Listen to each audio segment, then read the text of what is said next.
اوس بالله من الشیطان الرجیم بسم الله الرحمن الرحیم. آیا تاسو په هیڅ په نړۍ باندې روز ثبت شوی د ټولو غټ اواز کوم یو او آیا تاسو په هیڅ د ټوله جهان د ټولو غټ اواز کوم دی؟ نو راځئ چې نن پوه د دغه دوه جالب اوازو په اړه. اول، په نړۍ کې د روز ثبت شوی د ټولو غټ اواز د اندونیشیا په هیواد کې په 1883 د 28 اګست باندې د کراکوټوا په یو جزیره کې د یو اتشفشانه په تاویدو دی، کوم چې اواز یې تقریبا 15000 کیلومتر پورې تللی و. نو راځئ چې هغه اواز واورو.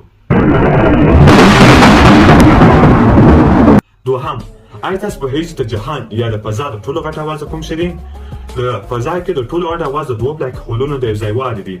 لکه څنګه چې تاسو پوهیږئ په فضا کې اواز نه اورېدل کېږي، نو کوم اواز چې تاسو اوري هغه د دوه بلاک هولونو د قوې د څپو اوازونه دي چې ساینسپوهانو کشف کړي دي.